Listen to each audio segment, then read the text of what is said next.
주십시오. 주님 감사합니다. 이 시간에도 주님의 귀한 말씀을 들고 섰습니다. 성령님 온전히 주관하여 주셔서 귀한 말씀이 말씀되게 증거될 수 있도록 도와주시옵소서.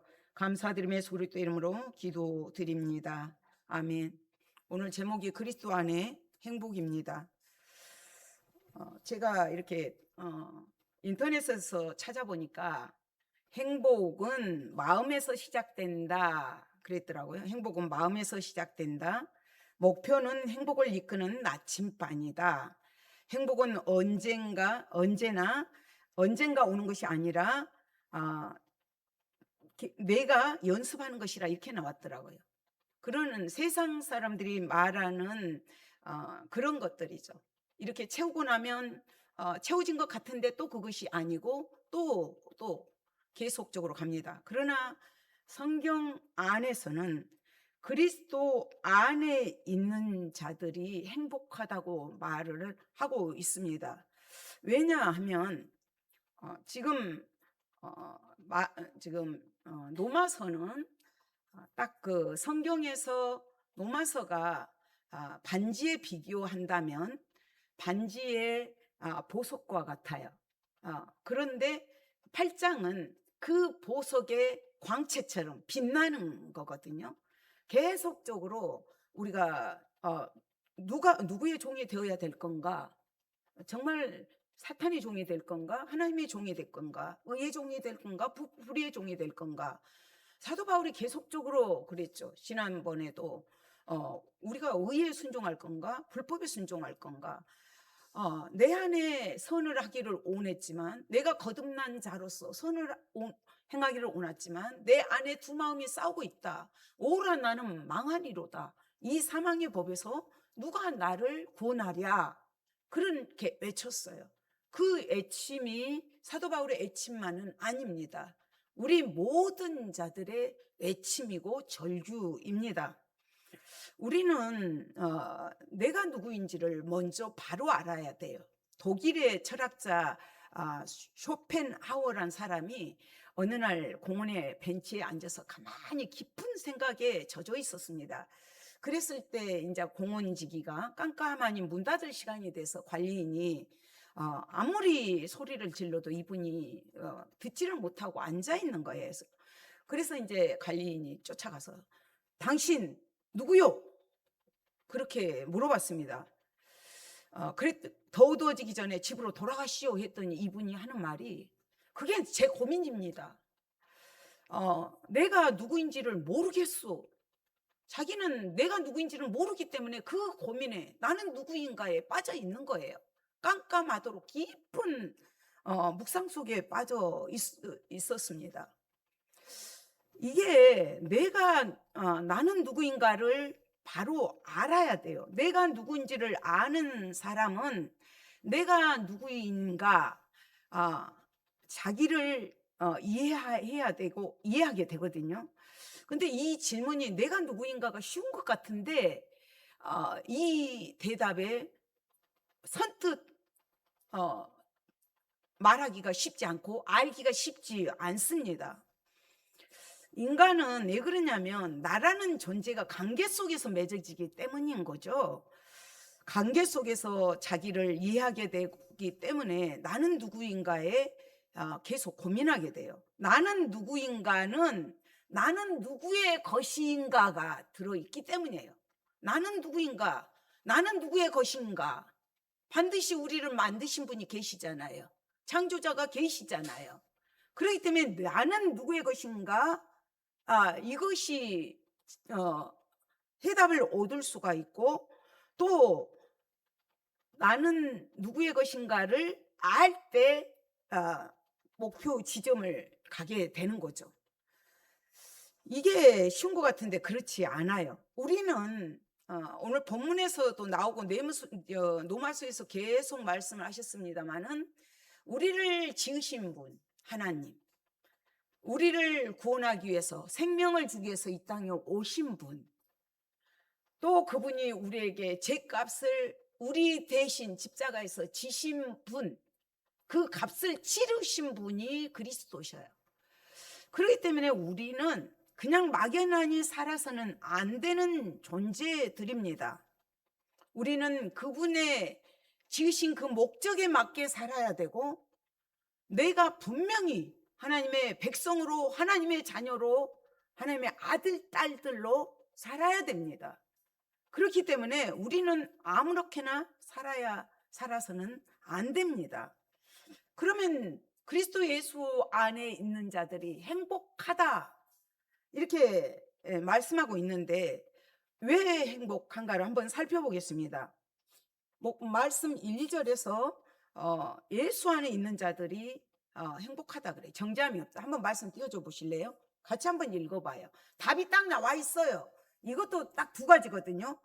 그리스도 예수 안에 있는 자, 그리스도 예수 밖에 있는 자, 그리스도의 영이 있는 자, 육신의 법이 있는 자, 딱 나눠졌어요. 말씀을 읽을 때 거기에다가 포커스를 맞추면 이해가 됩니다. 같이 읽겠습니다. 그러므로 이제 그리스도 예수 안에 있는 자에게는 결코 정죄함이 없나니, 이는 그리스도 안에, 예수 안에 있는 생명의 성령의 법이 죄와 사망의 법에서 너를 해방하였음이니라. 아멘. 그리스도 예수 안에 있는 자에게는 정죄함이 없다. 그리스도 예수 안에 있는 생명의 성령의 법이 너를 해방시켰다, 이거예요. 그래서 우리는 그 생명의 성령의 법, 성령님이, 성령 하나님이 지배하시고 통치하십니다. 모든 선한 영향력을 우리에게 주십니다. 그분이 누구예요? 보혜사 성령님이죠. 예수님 가시면서 내가 가는 게 너희에게 유익되다, 성령을 보내시겠다고 약속을 하셨죠. 그래서 보혜사 성령님이 우리를 알게 하시고 깨닫게 하시고 위로하시고 상담자로 늘 함께 하십니다. 그 생명의 성령의 법이 죄와 사망의 법에서 너를 해방시켰다. 죄의 죽음에 매여 있는 것이 아니라 꽁꽁 묶어 있는 우리를 자유를 주셨다, 해방시켜줬다, 그렇게 말씀하고 있습니다. 그렇다면 예수님이 우리를 위해서 완전하고 영원한 구원을 이루셨는데, 그렇다면 왜 우리는 정죄에 이르지 않는가를 한번 생각해 봐야 되겠죠. 정죄에 이르지 않고 참된 자유를 누릴 수 있다. 이게 기독교 대속의 원리입니다. 구약시대에는 왜 짐승을 잡아서 피를 흘렸잖아요. 그토록 많은 희생 제물들이 태워지고 죽어졌잖아요. 그렇지만 그거는 예수님이 실체가 오실 것들을 상징으로 했어요. 번제단에서 태워지고 죽어지는 그 짐승들을 보면서 내가 죽어야 되는데, 내가 죽어야 될 그곳에서 그 짐승들이 죽었다는 것을 깨달아야 됐거든요. 그렇지만 그 구약의 율법들은 구원할 능력이 없어요. 구원하지를 못해요. 그러나 십자가의 죽으심으로 우리를 구원하십니다. 지금 어떻게 구원하셨는가? 지금 3절 4절이 그 말씀이에요. 한번 같이 읽어볼게요. 답이 다 나와 있어요. 시원하게.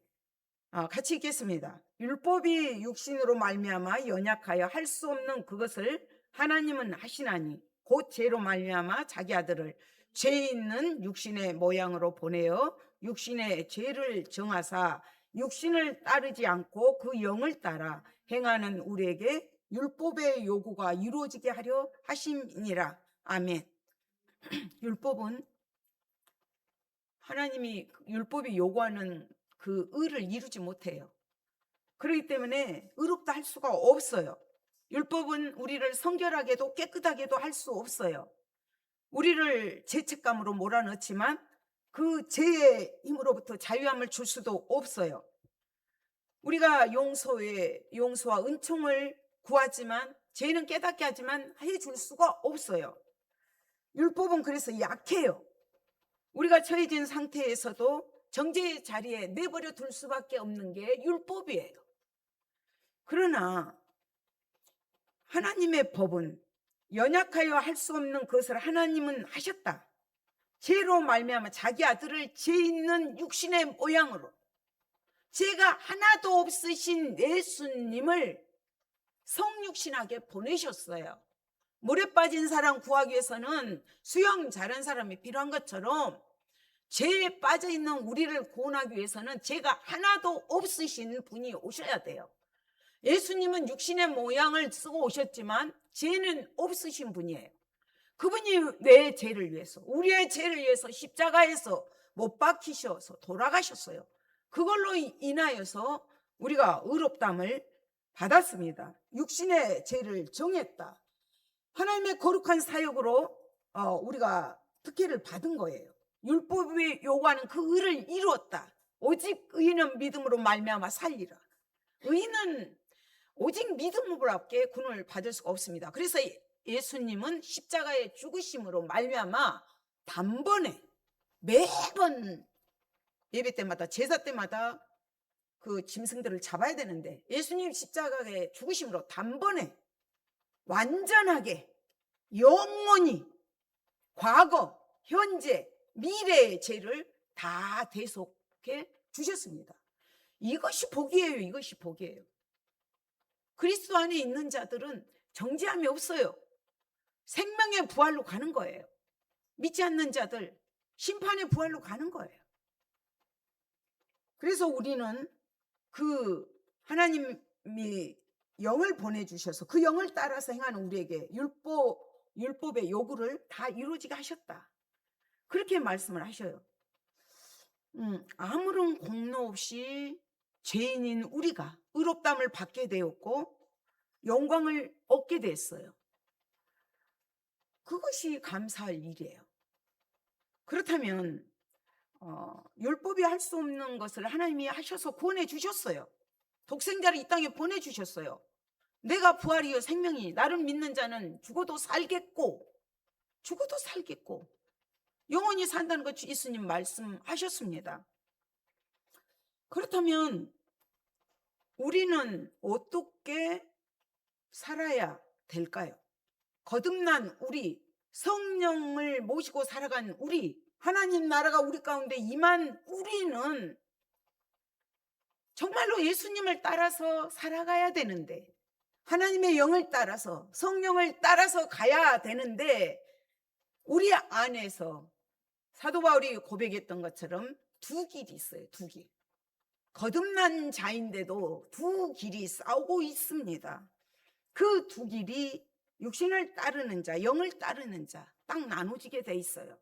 이 싸움에서 내가 어느 길을 택해서 갈 것인가가 전혀 다른 길로 가게 됩니다. 5절, 6절 읽고 7절, 8절 이렇게 같이 한번 읽겠습니다. 답이 딱 나와 있습니다.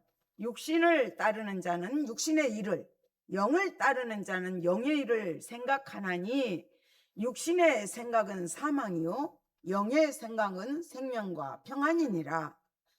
7절입니다. 육신의 생각은 하나님과 온수가 되나니 이는 하나님의 법에 굴복하지 아니할 뿐 아니라 할 수도 없음이라.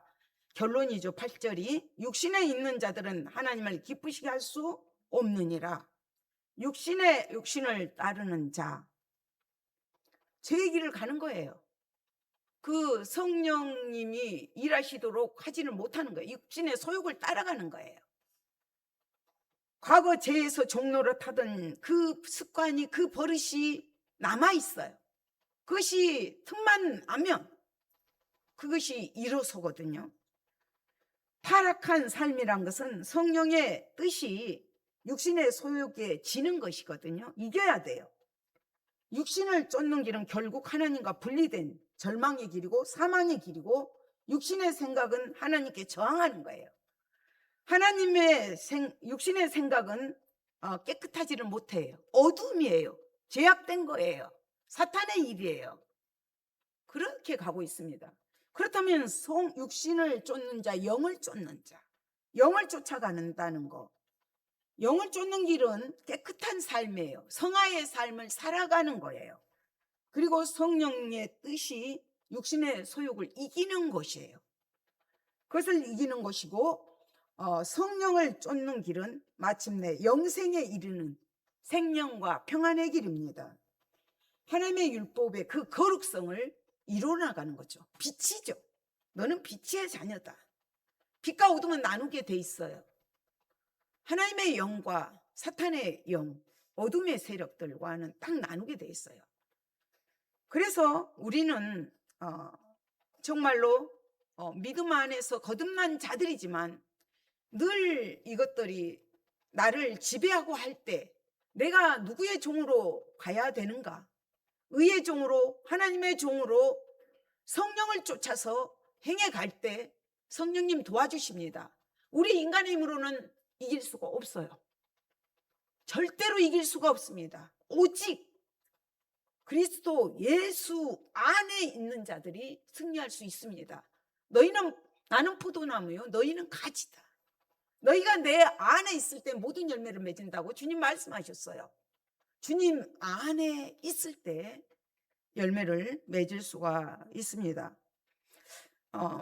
우리가 이제 예수님을 구주로 믿고 이렇게 고백할 때 자유함을 얻습니다. 누턴은 이런 고백을 했어요.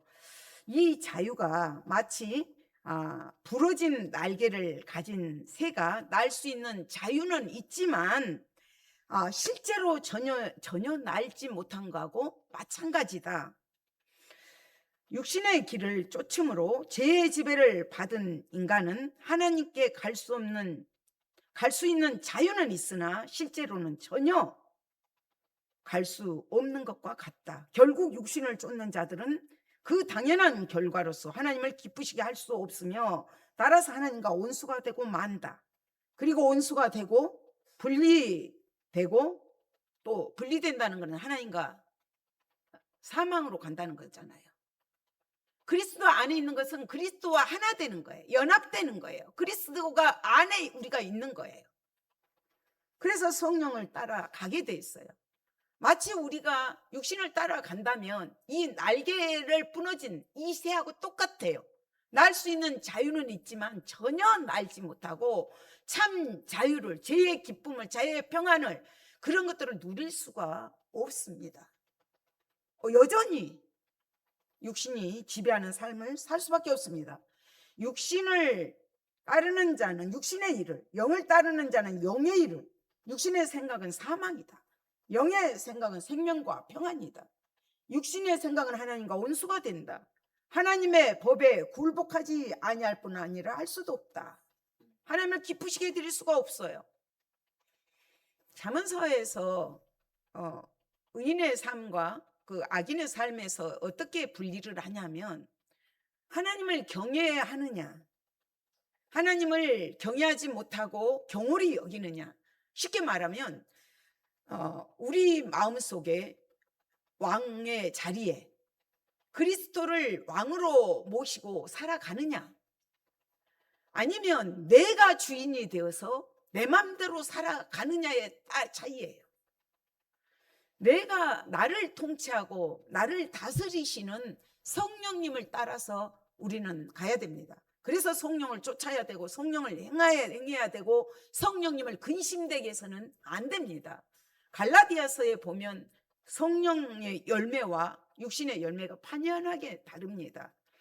그래서 우리는 성령님을 따라가면서 그분을 기쁘시게 해드려야 됩니다.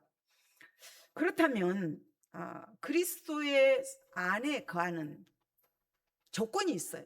그리스도의 사람이 되는 조건이 있습니다. 그것이 이제 9절부터 나오거든요. 그거 한번 읽어볼까요? 9절입니다. 9절 10절. 만일 너희 속에 하나님의 영이 거하시며 너희가 육신에 있지 아니하고 영에 있나니 누구든지 그리스도의 영이 없으면 그리스도의 사람이 아니라, 또 그리스도께서 너희 안에 거하시면 몸은 죄로 말미암아 죽은 것이나 영은 의로 말미암아 살아있는 것이니라. 11절 같이 읽겠습니다. 예수를 죽은 자 가운데서 살리신 이의 영이 너희 안에 거하시면 그리스도 예수를 죽은 자 가운데서 살리신 이가 너희 안에 거하심으로 그의 영으로 말미암아 너희 죽을 몸도 살리리라. 아멘. 생명, 영원한 생명, 이게 최대의 복입니다. 최대의 행복입니다. 최고의 행복입니다. 어제도 밤늦게 그 장례식장에 이제 갔다 왔습니다. 아침마다 말씀을 올릴 때 제일 먼저 하트를 눌러주신 윤 집사님 사모님이 돌아가셔서 거기를 갔다 왔습니다. 그 목사님이 설교하시는데 이런 말씀을 하셔요. 그리스도 안에 완전한 구원으로 가셨습니다. 지금은 아프지만 슬픔도 고통도 아픔도 없는 그곳에서 편안히 안식하실 것입니다. 우리는 다시 만날 그날을 바라보면서 믿음으로 가야 됩니다. 굉장히 마음이 인간적인 육신의 헤어짐은 아팠지만 다시 만날 때 예수 안에 만날 때 그것이 있기 때문에 우리가 소망할 수가 있고 희망을 가질 수가 있었습니다. 한번 생각을 해보십시오. 생명보다 더 귀한 것이 어디 있겠습니까? 영원한 생명보다 더 귀한 것이 어디 있겠습니까? 그것을 소유하는 우리가 그리스도 안에 거하는 조건이 그분이 우리 안에 거하시게 하는 거예요. 그리스도의 영이, 성령님이, 거룩한 영이 내 안에 거하실 때 혹여라도 여기가 너무 더러워서 너무 추해서 문만 두드리시고 가버리지 않으실까요? 한번 생각을 해봐요. 너희가 성전인 것과 너희 안에 성령이 거하시는 것을 알지 못하느냐? 우리는 하나님의 전입니다. 하나님 우리 안에 임재해 계십니다. 너희 속에 하나님의 영이 거하시면 너희가 육신에 있지 아니하고 영에 있나니, 성령이 사람이라는 거죠. 누구든지 그리스도의 영이 없으면 그리스도의 사람이 아니라. 그리스도의 영이 여러분 안에 성령님 거하십니까? 아멘 이렇게 하실 수 있습니까? 믿음의 사람들은 이 고백이 나와야 됩니다. 왜? 성령의 열매는 그렇지 않아요. 갈라디아 5장에 보십시오. 사랑과 희락과 화평과. 예수님 어떤 삶을 사셨습니까? 우리의 보는 예수님이십니다. 왜 교회 안에서 싸웁니까? 왜 다툽니까? 왜 분쟁합니까? 착각이에요. 성령님 내 안에 계신 걸로 착각을 하는 거예요. 그리스도의 영이 없으면 그리스도의 사람이 아니다. 단호히 말씀하시잖아요. 우리가 그리스도 안에 행복을 누리기 위해서는 이 조건을 갖춰야 됩니다. 물론 거저 주셨죠. 거저 주시는 은혜죠. 값없이 받았죠. 이게 선물입니다. 내가 거룩하니 너희도 거룩하라. 우리는 늘 거룩에 힘써야 되고 주님 안에 거하기 위해서 우리의 모든 것들을 감당해야 합니다. 참 그리스도인들이 지니게 되는 탁월한 혜택들입니다. 우리가 들어오면서 그 하나님은 사랑이시라 바로 입구에 붙여놨지만, 그게 요한일서 4장 16절에서도 하나님이 우리를 사랑하시는 사랑을 우리가 알고 믿었노니 하나님은 사랑이시라. 사랑 안에 거하는 자는 하나님 안에 거하고 하나님도 그의 안에 거하시느니라. 새 법, 사랑의 법이죠. 내가 너희를 사랑한 것 같이 서로 사랑하라. 율법의 완성이에요. 사랑으로 완성을 하셨습니다. 그래서 우리는 이런 조건들을 늘 생각하면서 내가 그리스도 안에 있는가, 그리스도 밖에 있는가, 하나님 안에 있는가, 하나님 밖에 있는가 늘 묵상해야 됩니다. 루터는 이렇게 지적을 했습니다. 루터가 말한 게 아니라 유명한 전도자 무디가 이런 말을 했어요. 새가 내 머리 위에 나는 것은 내가 어쩔 수 없다. 그러나 그 새가 내 머리에 앉아서, 그 1단계예요.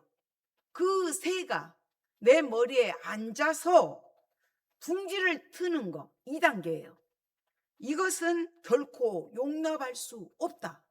나쁜 생각, 늘 제가 지난번에도 10계명이 10번째 계명은 탐내지 말라. 탐심은 마음에서 시작되지만 생각이 지배하고 있다 그랬죠. 그러니까 나쁜 생각이 우리의 스쳐갈 수는 있지만 그것이 앉게 하지 말고 자리매김하지 말게, 둥지를 틀지 말게 하라는 거예요. 스쳐갈 수 있어요. 그때마다 예수의 이름으로 물리쳐야 됩니다. 예수의 보혈로. 다윗이 시편 51편에 우리가 아까 교동문 읽었지만 철저히 밧세바를 범하고 나서 회개를 합니다. 회개하면서 나중에 다윗은 더 이상 그런 죄를 짓지 않았어요. 그러면서 나에게 정직한 영을 주십시오, 그런 기도를 해요. 정직한 영을 주십시오. 우리의 기도 제목이 되어야 합니다. 그리고 나서 우리가 육신은 죽어요. 그러나 성령 안에서 사는 자들은 영혼은 사는 성도들입니다. 참 기쁨이, 참 행복이 여기에 있어요. 지금 12절 13절 한번 읽어볼게요. 그러므로 형제들아, 우리가 빚진 자로 돼 육신에게 져서 육신대로 살 것이 아니니라. 너희가 육신대로 살면 반드시 죽을 것이로되 영으로서 몸의 행실을 죽으며 살리니. 죽이는 거예요. 거듭난 성도는 육신대로 살 수 없어요. 육신대로 살면서 방종한 생활을 할 수 없어요. 이거는 육신을 죽이는 자기의 노력 없이는 안전한 구원을 이룰 수 없다는 거예요. 우리가 믿음으로 구원을 받지만 행위 구원이 있잖아요. 행위 구원은 받지 못합니다. 그래서 끊임없이 주님을 닮아가려고 믿음의 주여 온전케 하시는 주님을 바라봐야 해요. 우리의 목표가 주님이셔야 돼요. 우리의 목표도 그리스도 예수여야 되고 우리의 목적도 예수 그리스도여야 됩니다. 그래야 우리는 이 땅에서 어떻게 살 것인가, 무엇을 할 건가 알게 되는 거죠. 그래서 육신대로 살지 말아라. 반드시 죽은다. 영으로서 몸의 행실을 죽여라. 갈라디아서 5장 24절에서도 그리스도 예수의 사람은 육체와 함께 그 정욕과 탐심을 십자가에 못 박았느니라.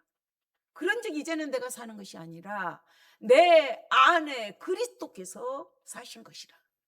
나는 철저하게 십자가에 매 순간마다 못 박아야 돼. 내 정욕, 내 탐심, 이것이 결론은 어디로 갑니까? 내 정욕에 이기지 못할 때, 내 욕망에 이기지 못할 때, 내 탐심에 이기지 못할 때 가는 것이 우상숭배예요. 술수를 따라가는 거예요. 오늘날 우상숭배 뭡니까? 돈도 우상숭배라고 그랬어요. 탐심은 우상이라고 그랬거든요.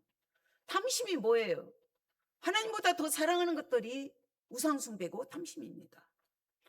그래서 우리는 철저히 그 하나님의 영의 인도함을 받아야 돼요. 내 육을 죽여야 돼요. 성령님이 내 안에 살도록 늘 그런 삶을 살아가야 됩니다. 14절 15절 한번 다시 읽어보겠습니다. 무릇 하나님의 영으로 인도함을 받은 사람은 곧 하나님의 아들이라. 너희는 다시 무수하는 종의 영을 받지 아니하고 양자 영을 받았으므로 우리가 아빠 아버지라고 부르짖느니라. 아빠 아버지라 부를 수가 있다는 거예요. 우리 육신을 죽이고 영혼이 사는 거예요. 영이 사는 삶을 살아가는 거예요. 성령이 이끄는 삶을 살아가는 거예요. 내 안에서 하나님이 일하시게 해드리는 것입니다. 그렇게 하는 자들께 믿음으로 말미암아 그리스도께서 너희 마음에 계시게 하라 그랬거든요. 우리 마음에 그리스도가 계시게 하라. 믿음으로 늘 그럴 때 마음이 평안해요. 기뻐요. 즐거워요. 성령을 따라 사는 삶은 바울이 옥문이 갇힌 깊은 감옥에서도 찬송을 부를 수 있었던 이유가, 조건이 생명 주신 그분 때문에, 성령으로 살았기 때문입니다. 우리는 아빠 아버지라 부를 수 있는 특권을 갖게 됐습니다. 종의 자녀가 아닙니다. 생명을 부여받은 사람들입니다. 실제적으로 그리스도의 사람들이 되어서 그리스도와 연합함으로 행복한 사람들이 되었습니다. 그리스도인이 되었고 그분의 자녀가 되었고 그분의 의의 종이 되었고 하나님을 아빠 아버지라 부를 수 있는 특권을 얻게 되었습니다. 이 짧은 아빠 아버지란 두 단어는 두 단어밖에 안 돼요. 그러나 이 속에 들어있는 거는 엄청난 것들을 포괄하고 있습니다. 하나님 아버지가 아버지란 말이에요. 그분 늘 보혜사 성령으로 오늘 또 우리와 함께 하십니다.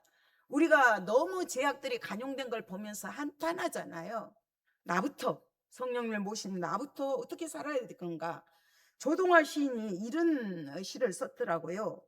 나 하나 꽃피어 풀밭이 달라지겠느냐고 말하지 말아라.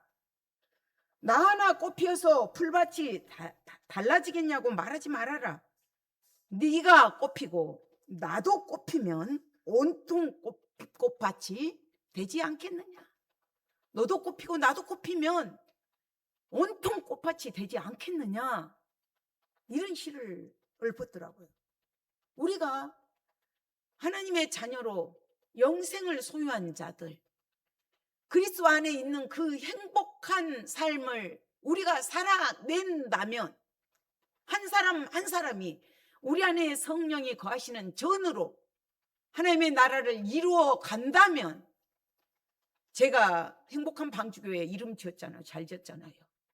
내가 행복해야 되고, 우리 가정이 행복해야 되고, 우리 교회가 행복해야 됩니다. 방주 안에 들어온 자들은 다 행복합니다. 그리스도 예수 안에 있는 자들은 다 행복을 누릴 수가 있습니다. 하나님의 영이 거하시는, 하나님의 사랑 안에 거하는 자들은 다 행복합니다. 여러분 행복하십니까? 스스로 물어보면서 행복한 믿음으로 승리하는 우리가 되시기를 소망합니다. 주님 감사합니다. 그리스도 안에 있는 자들의 행복이 무엇인가를 다시 한번 깨달으면서 참으로 그 크신 은혜, 그 사랑, 늘 울어도 눈물로써 갚을 길이 없어 몸밖에 드릴 것 없어 이 몸 바칩니다. 이것이 우리의 고백임을 주님 앞에 아뢰입니다. 아버지, 참으로 우리가 무엇을 행해서가 아니라, 그 율법의 의를 이루어서가 아니라 주님께서 십자가의 죽으심으로 나를 대신해서 못 박히심으로 이 구원의 은혜를, 그리스도 안에 그 행복을, 영원한 생명을 주셨사오니 감사함을 드립니다. 그 은혜, 그 사랑 우리만 누리는 것이 아니라 정말로 우리 한 사람 한 사람으로 인하여서 성령의 역사가 퍼져가게 도와주시고, 성령의 역사가 누룩처럼 퍼져가게 도와주고, 민들레 꽃씨처럼 해피바이러스로서 퍼지고 또 퍼져서 하나님의 나라가 왕성해질 수 있도록 도와주시옵소서. 감사드리며 소리 때림으로 기도드립니다. 아멘.